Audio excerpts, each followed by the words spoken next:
Welcome to the Sound Mind Strategy Podcast with your host, Evan and Anina Blankenship. This podcast is aimed to be an in-depth discussion between husband and wife power couple where we take on challenging topics in the mental health and wellness arena. By trade and training, I'm a licensed clinical social worker, certified professional coactive coach, USA Cycling National Champion, and I love to push my limits both physically and mentally. As for me, I am currently in a master's program for sport and performance psychology, where I'm also on track to become a certified mental performance consultant. I've also been coaching athletes for the last 5 years, helping them reach their truest potential. We're both very passionate about athletic performance, mental skills training, spirituality, and we love to take a holistic approach to helping people find harmony in their mind, body, and spirit. We believe that there's greatness inside of everyone. Our mission and the mission of this podcast is to help you unlock and operate within yours.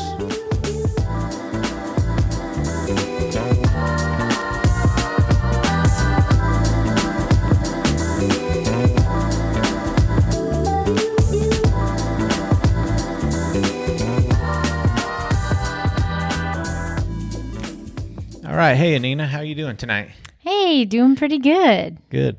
In this episode, I think just the best way to get going is just to have a simple discussion between you and me. This is episode number 1, the intro, who we are, Sound Mind Strategies podcast.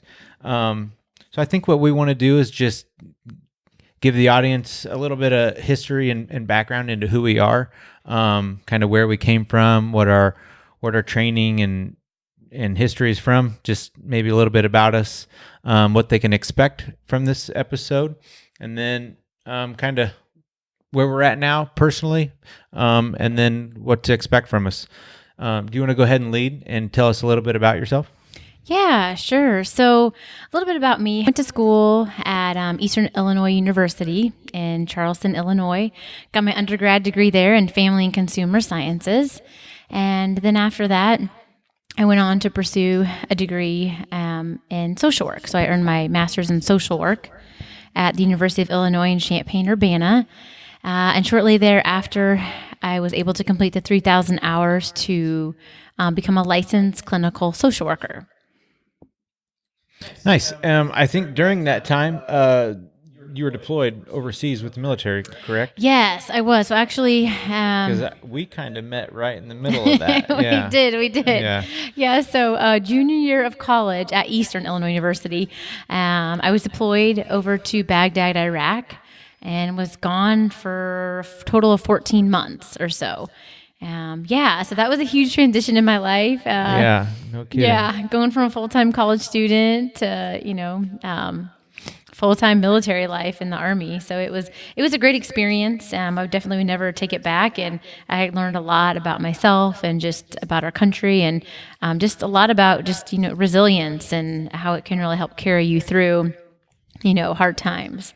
So man, after that was all over, came back, finished out school, and then, went on to the master's degree, and things have kind of just gone, and, so then after that, with the master's degree in school social work, and then worked for a bit in investigations through the Department of Children and Family Services, and, that was a job that,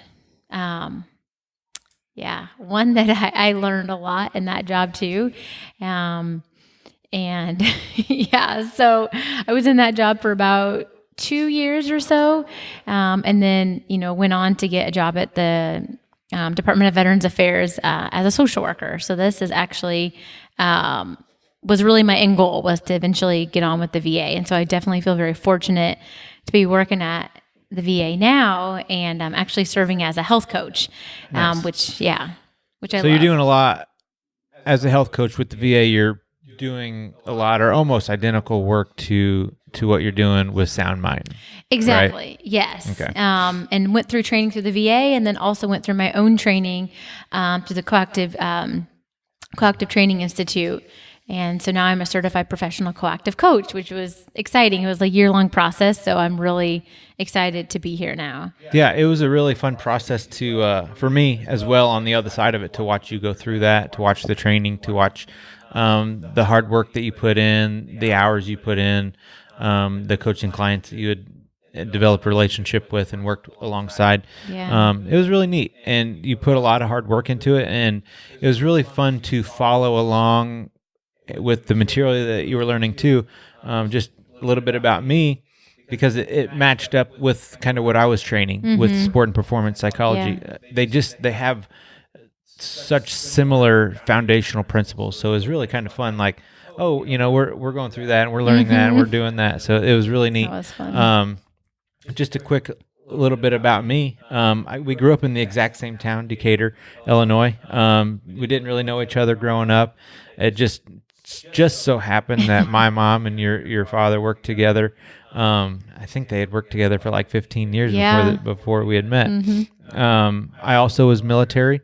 A good friend of mine through high school, and my brother got me involved with the military, and man, I'm so glad and so thankful for it. Like, I learned a lot, grew up super fast, and went through a lot of life lessons really early on, and it was fun. It was good. It kind of kept me out of a lot of trouble, I think.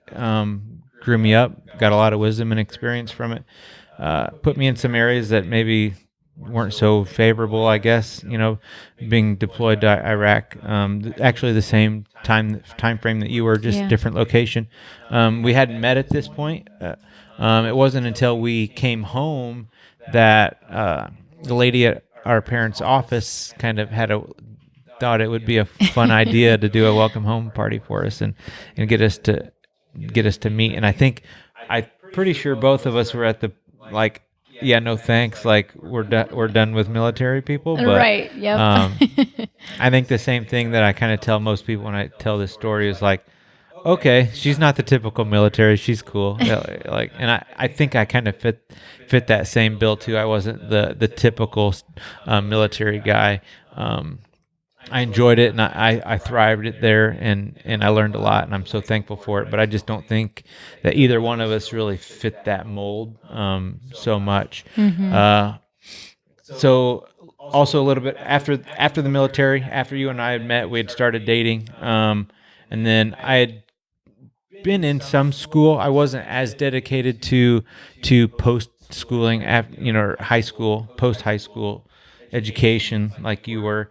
I kind of thought I was going to just figure out the world on my own, and I thought I had this clever route figured out, and it didn't pan out. But so I kind of dabbled with some school, and then worked with the military full time before we had been deployed. And then also when I came home, I just kind of got right back into that role full time, with some schooling. And then a good friend of mine and his dad, they worked for the Class 1 Norfolk Southern Railroad, and found out that they were hiring. It's kind of an interesting job that they really like military people, and they really want you to have known someone. It's kind of a hard job to get into. So once I got on there, I ended up being there for 10 years before ended up leaving there. During that time, I did start school. I realized that the railroad wasn't going to be my career. It wasn't what I wanted to do. So I started school. I got my associate's degree while I was there, and then kind of put off the next step for a couple of years. I was kind of upset with the local university and kind of what they said I needed, what they would accept and not accept. And then finally, after a few good, hard discussions with you, convinced me to either just like suck it up and this is going to be your career, and you're making pretty good money and the benefits are good, the retirement plan is good, and your career was good, but like just accept it, this is life. Or if there was something more that I wanted, to go pursue it, to make the transition. We're young enough, separate from the railroad and pursue school and pursue what ultimately is sport and performance psychology for me now. So we did that, obviously. Yeah, we're picked here. up and moved and sold the house. And put it on the market, sold it in a week, and moved to St. Louis. Yeah, it's pretty fast. Yeah, it was a really fast transition.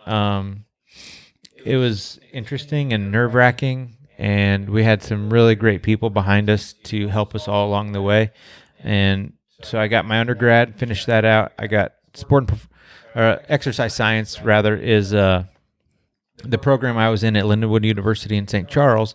Excellent program. There I also was on the cycling team, raced for them for the few years I was there, and went to multiple national events with them and competed and helped secure national titles. And it was fun. I had a blast. It was really good. Learned from a lot of really great people.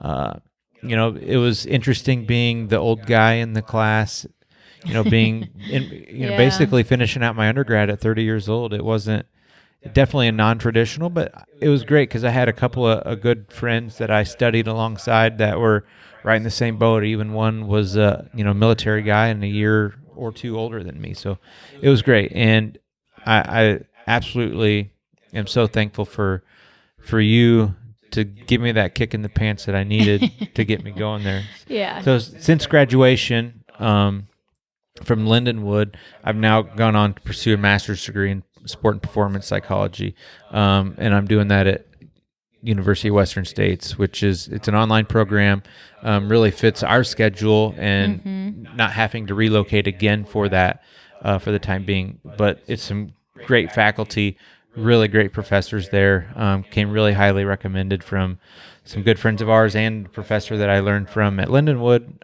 So I'm really excited about the future with sports psychology and working alongside you in that capacity of coaching and consulting. Yeah, and you're also doing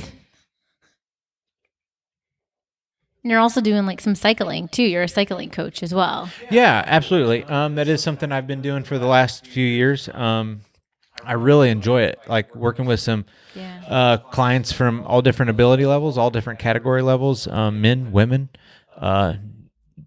people that are into track and cyclocross and the multiple road events. Gravel has become a really big event and kind of its own thing. So even coaching some individuals that are just like solely focused on gravel. So it's been good getting my certification and not just kind of like winging it. I think some people just think they've learned a lot, and it's true. You can learn a lot and pass on your wisdom and knowledge, but it's also good to carry those certifications and show that you have put forth some effort into learning proper things, learning some physiology and psychology. Goes far. And so exactly. That's a little bit about me. And then I guess us, like, you want to kind of share how we became an item at the beginning of Evan and Anina. Oh man. Well, really, after we met that first day, I was definitely in love. I told my dad, I remember telling my dad, I was like, oh my gosh, he's so cute. So anyways, I was already love struck right away, but so we dated for about 2 years and then got married in 2007.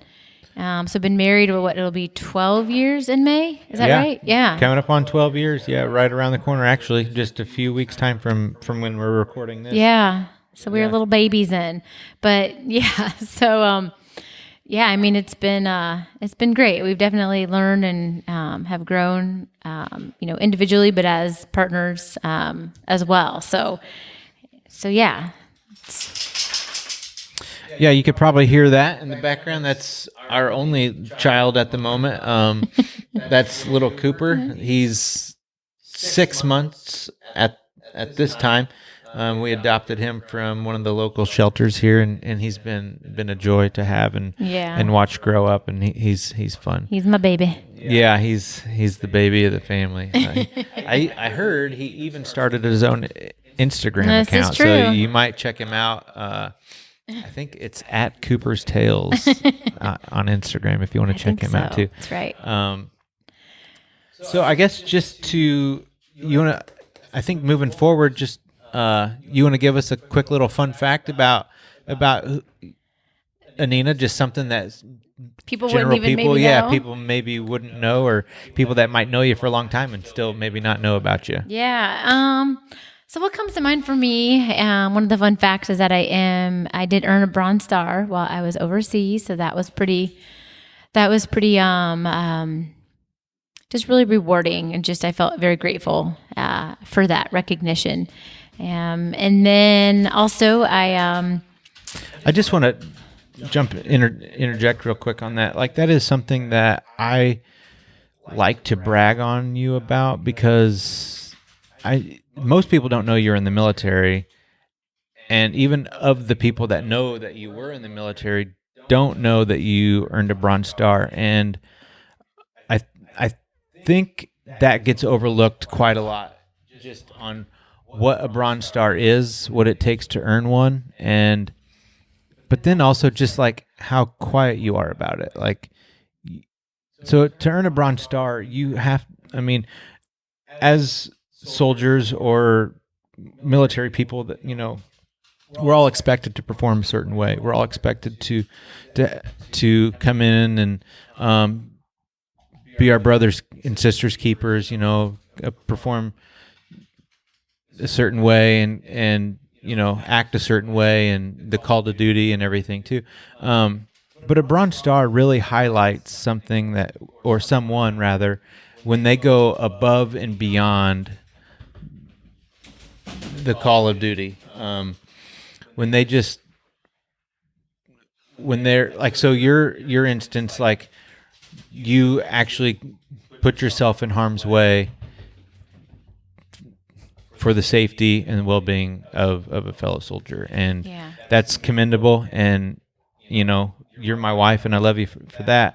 I mean, but beyond that, like, I think that in itself needs a little bit of recognition. So, well, thank you. Thank you for your service. Yeah, thank you for highlighting that. That's really kind to hear you say. So what that. else you got? Fun facts. Yeah, the other fun fact I would say is that I did earn a national title in time trialing. So in Masters TT time trial last year, I did win that for my age groups. That was super, super exciting for me. It was something I worked on for over a year with a coach, and it was just amazing just to see how all the hard work and the dedication and all that came to really pay off on race day. So sometimes when I look back, I can't believe all the training and just the physical training and the mental skills training that went into it. And it's sometimes I'm like, how did I do it? But I am forever grateful for that title, and just to prove to myself that I can do it when I do set my mind to something and stay focused on it. So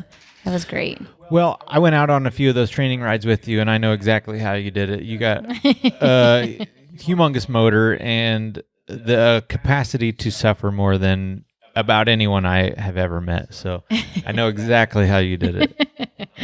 Why don't you tell us a couple fun facts about yourself? Well, fun fact. I don't know about this one. It's not necessarily fun, but it's an interesting fact. So we moved down, and we moved down in January. So this would have been the very first summer that we were here. I wasn't working in between semesters, so it was just summer off, and I was kind of coaching and then taking the summer off between semesters, and just out on a beautiful sunny day. And Anina and I are supposed to leave for Colorado in 2 days, and 5 minutes from home from a nice training ride, and struck by a car. That was horrible.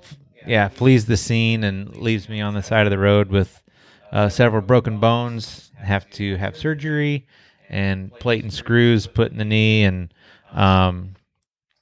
fast forward to probably 2.5 years after the accident, I had a second surgery to have all the hardware pulled out. And fast forward up to now, like, I feel great. The knee's good.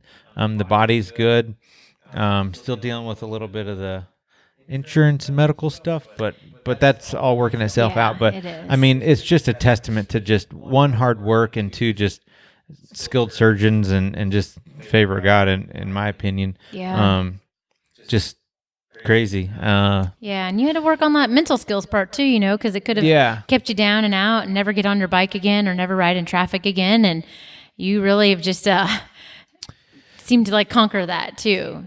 That interesting you say that. Yeah, because that after that accident is when I was already planning on pursuing, because I was in my undergrad at this time, so I was already planning on and was sport and performance psychology was already in the works. That's already knew I was going to pursue a master's and probably doctorates in that field. And but that incident really shifted my mind in who I wanted to work with and the capacity of what could and should be done. So, and then just another cool fact is last fall I rode my bike the entire distance of the Katy Trail, which is a rails to trail system here in Missouri that pretty much spans the entire state. It's, I think the segment was 242 miles, which I did in all one go. So that's a fun fact. Yeah, that was amazing. That was another thing too, just to see the hard training you went in on, that you had to put in for it too, and those last 30 miles where I tried to tag on and I was about ready to die. I think that was my only motivation, was like, can I get her to feel what I feel? But I only have 30 miles to do it. And you so did. It was complete. It was fun. It was a hard day, and the goal was to break the fastest known time to ride the trail. So most trails have a fastest known time, whether running or riding. And my goal was to raise money for the Wounded Warrior Project. In doing that, and the goal was, to set the fastest known time. Of course, I picked a not ideal time of year to do it. It's kind of what fit the schedule to allow me to train for it. And so the trail was super soggy, and I failed just a few minutes shy. So learned a lot. I learned a ton, and it may be on the horizon to retackle. We'll see if the body wants to get involved with that or not. But so I guess just to wrap things up, I think we need to kind of let the listeners know what they can expect from the podcast. Yeah. Maybe what's going on currently that we're doing, and then maybe what we have in the near future. I think getting too far ahead might just eventually come out later. But so what can people expect from Sound Mind Strategy Podcast? So, each time we get together, we're going to have a topic that we're going to get to discuss.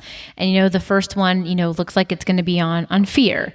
And we're going to talk we're going to have some didactics between, you and I, and just talking about what fear is and just how we can, work around that, and just the whole complexities that take place when someone is, bound by fear. And so we also hope to have some different people on here too of interest that perhaps we can interview, and just for all of our listeners, just to get a better understanding of what they're about and where they come from, and just to make it a learning opportunity, and just promote a lot of growth for all of us too. So moving forward, that's really how I envision it to look. Do you have anything to add to that? Yeah, I think one of the things that I want to do in some of the early ones is to answer a lot of questions about what is life coaching, what is sports psychology, who does it apply to? Is it applicable to anyone? Do you have to be an athlete? Do you have to have earth-shattering goals to utilize life coaching, or even sport psychology or performance psychology? So I think those are some of the big goals and some of the big topics I want to cover early on. And then I think we're going forward with the next thing would be to tackle, like you said, fear and some of the other big topics that's going on out there. Some of the things that we've dealt with and struggled with personally, and then ones that we just are, some of the big core principles and some of the foundational principles of both life coaching, and sport and performance psychology, some counseling, talk about like what we believe is, like helpful, what we think is harmful, what we think most people need or don't need. What does a life coach do? What do they don't do? What are some of the myths about both professions? I think, and that's kind of like where we're at now. I think school's just kicking off for me again. We're on a quarterly basis, so we're just firing up with another quarter now. Like you said, you just finished your certification. Yeah. You're taking on new clients. I have a few more spots open for some cycling clients. I'm also open for consulting work too. So I think that's kind of where we're at. I think that sums up our future state really well, kind of what we want. And, it may evolve over time like anything does, So, we're up to seeing what works and what doesn't work, and appreciate like any feedback that anybody has. If there's something you want to learn more about, or, just interested in knowing more about, please let us know. And we would love to absolutely dig into it a little bit more. And just, we really want this to be valuable for all of our listeners, and a big part for me too is I love helping people really just look at, ways they can untangle, the chaos that happens in their lives on a daily basis, and just really find the meaning, in the ups and the downs of what they go through. And so, I really do hope that, whatever we do talk about, perhaps resonates with you and can really be of value to you in your life and just help you in any way, shape, or form. And if it's not, something that maybe you already know, we encourage you to share it with somebody, because there's so much knowledge and so much learning to be had. And so, I'm excited to get started. So very excited. I'm ecstatic. I haven't been this excited about a project in a very, very long time. I think just to wrap things up, it would be really helpful for everyone. I know this is episode 1, but this is just kind of getting the ball rolling. Yeah. But if you can, whatever tool you're using, whatever program you're using to listen to this, whether it's on the website or Stitcher, iTunes, Google Podcasts, leave a review, share it with your friends, family. Let us know. Send us an email or leave a review and let us know what kind of topics you're interested in, or some things that you would like us to discuss, some people you maybe want us to check out. I think those are going to be some of the things that we're going to start developing an email list and put that out. Like that way we can kind of just share with all our listeners of some of the things that we're into right now. Yeah. Like either books we're reading, podcasts we're listening to, some of the things that we're learning and just enjoying. So I think just with that, we just thanks everybody for listening, and we'll catch you on the next one. Sounds good. Thanks, guys. Thanks. Bye. Bye.